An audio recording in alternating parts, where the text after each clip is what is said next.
사랑하는 수정동교회 성도 여러분, 안녕하십니까? 김병철 목사입니다. 4월 22일 목요일에 드리는 매일 묵상을 시작하겠습니다. 오늘 부르실 찬송가는 586장 어느 민족 누구게나입니다.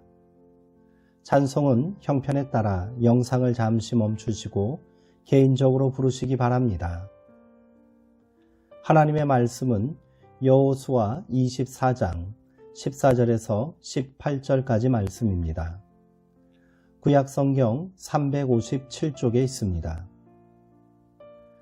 이제 제가 하나님의 말씀을 강독하겠습니다. 이것은 하나님의 말씀입니다. 하나님의 말씀에 경청하시기 바랍니다. 그러므로 이제는 여호와를 경외하며 온전함과 진실함으로 그를 섬기라. 너희의 조상들이 강 저쪽과 애굽에서 섬기던 신들을 치워버리고 여호와만 섬기라. 만일 여호와를 섬기는 것이 너희에게 좋지 않게 보이거든 너희 조상들이 강 저쪽에서 섬기던 신들이든지 또는 너희가 거주하는 땅에 있는 아모리 족속의 신들이든지 너희가 섬길 자를 오늘 택하라. 오직 나와 내 집은 여호와를 섬기겠노라 하니 백성이 대답하여 이르되 우리가 결단코 여호와를 버리고 다른 신들을 섬기기를 하지 아니하오리니 이는 우리 하나님 여호와께서 친히 우리와 우리 조상들을 인도하여 애굽 땅 종되었던 집에서 올라오게 하시고 우리 목전에서 그 큰 이적들을 행하시고 우리가 행한 모든 길과 우리가 지나온 모든 백성들 중에서 우리를 보호하셨음이며 여호와께서 또 모든 백성들과 이 땅에 거주하던 아모리 족속을 우리 앞에서 쫓아내셨습니다. 그러므로 우리도 여호와를 섬기리니 그는 우리 하나님이심이니이다 하니라. 아멘. 나와 내 집은 여호와만 섬기겠노라 라는 제목으로 묵상 말씀을 나누도록 하겠습니다. 40년 동안의 광야 생활 내내 여호수아는 모세 곁을 지켰습니다. 모세의 비범한 용기에 경탄했고 지도자의 고뇌와 외로움도 절절하게 느꼈을 것입니다. 온 백성들의 운명을 어깨에 지고 나아간다고 하는 것이 어찌 힘겨운 일이 아니겠습니까? 홍해를 건너 오아시스 지대인 르비딤에 도착했을 때 아말렉이 쳐들어왔고 그는 모세의 지시에 따라 장정들을 뽑아 아말렉에 맞서 싸워야 했습니다. 이 일이 있기 전까지 이스라엘을 이끈 것은 오로지 하나님의 손길이었습니다. 아말렉과의 전투는 자기 운명을 스스로 결정하는 자유민이 되기 위해 겪어야 할 통과제이라 할 수 있습니다. 오랜 노예 생활로 인해 뼛속까지 깊이 박힌 노예 근성에서 벗어나는 일은 결코 쉬운 일이 아닙니다. 굴종과 비하가 생존의 유일한 방편이었던 사람들이 스스로 운명을 개척해야 한다는 것은 존재의 새로운 탄생과도 같습니다. 그 치열한 투쟁의 현장에 선봉에 섰던 사람이 바로 여호수아입니다. 모세가 하나님을 만나기 위해 회막 안에 들어가면 그는 밖에서 회막을 지켰고 모세가 진으로 돌아가도 그는 장막을 떠나지 않았습니다. 강직한 사람입니다. 여호수아의 면모를 가장 극적으로 보여주는 장면이 바로 가나안 정탐꾼 사건입니다. 정탐꾼이 되어 가나안 땅을 살피고 온 후에 그는 갈렙과 더불어 소수 의견을 제출했습니다.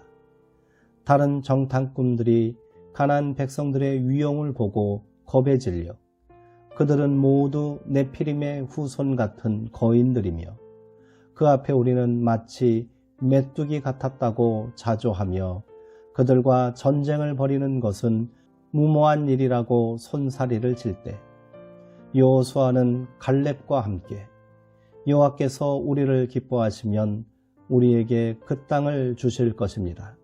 그러니 두려워하지 마십시오. 그들은 우리의 밥입니다. 라고 말했습니다. 이 사건은 여호수아의 운명을 바꾸는 결정적인 사건이 되었지요. 이후 세월이 흘러 하나님의 진노로 출애굽 1세대들이 모두 광야에서 죽고 모세도 광야의 맞은편 골짜기에 묻힐 때 하나님은 여호수아를 모세의 후계자로 세워주셨습니다. 평생을 모세의 수종자 역할을 했던 그였지만 막상 자신이 가나안 정복이라는 엄청난 과업을 주도해야 한다고 생각하니 얼마나 겁이 났을까요? 내가 감히 모세의 지도력을 반이라도 따라갈 수 있을까? 과연 이 백성들이 나를 신뢰하고 복종하겠는가? 시름이 깊어질 무렵 하나님께서는 여호수아에게 말씀하셨습니다. 내가 모세와 함께하였던 것과 같이 너와 함께하며 너를 떠나지 아니하며 버리지 아니하겠다. 굳세고 용감하여라. 내가 이 백성의 조상에게 주기로 맹세한 땅을 이 백성에게 유산으로 물려줄 사람이 바로 너다. 두려웠지만 그는 소명을 받아들였고 가나안 땅 정복이라는 대업을 이루었습니다.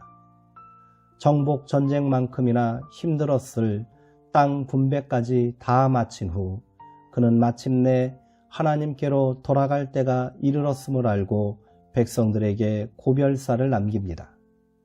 지금까지 이스라엘을 인도하고 또 그들 편에서 싸우신 하나님의 은총을 잊지 말고 율법의 말씀을 담대하게 지키고 행하라는 것이 고별사의 요점이었습니다. 오직 주님만 섬기라고 신신당부하던 여호수아는 돌연 그들을 생사를 가를 선택 앞에 세웁니다.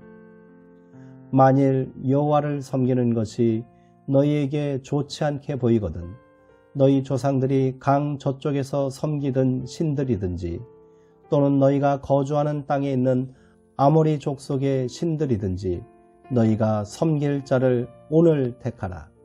오직 나와 내 집은 여호와를 섬기겠노라 하니.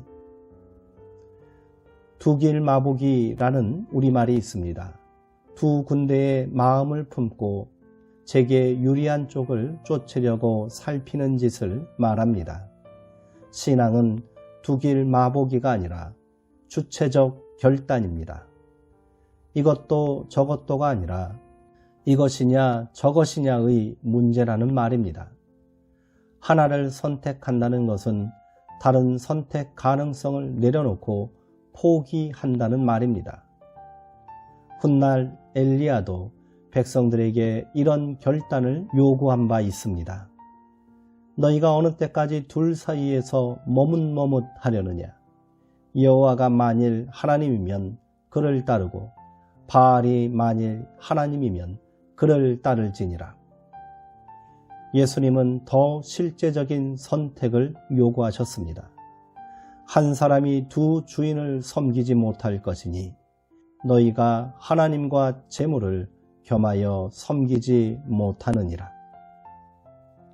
여호수아는 어떠한 형편에 있을지라도 나와 내 집은 오직 여호와만 섬길 것이다라며 주체적 결단의 본을 보였습니다.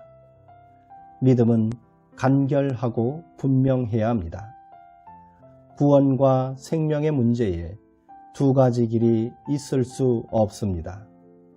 그 선택을 언제까지 미루려 하십니까? 지금이 결단할 때이며 오늘이 선택할 때입니다. 기도하시겠습니다. 하나님, 우리는 하루에도 몇 번씩 믿음의 길에서 벗어나곤 합니다. 가야 할 길을 분명히 알고 있다고 말하면서도 길을 잃기 일쑤입니다. 선택의 기로 앞에 늘 주저합니다. 여호수아는 참 한결같은 사람이었습니다. 내적인 고뇌가 왜 없었겠습니까만 그는 주님의 말씀을 굳게 붙들고 그 말씀을 살아내는 일에 목숨을 걸었습니다. 응석바지 신앙생활에서 이제는 벗어나고 싶습니다.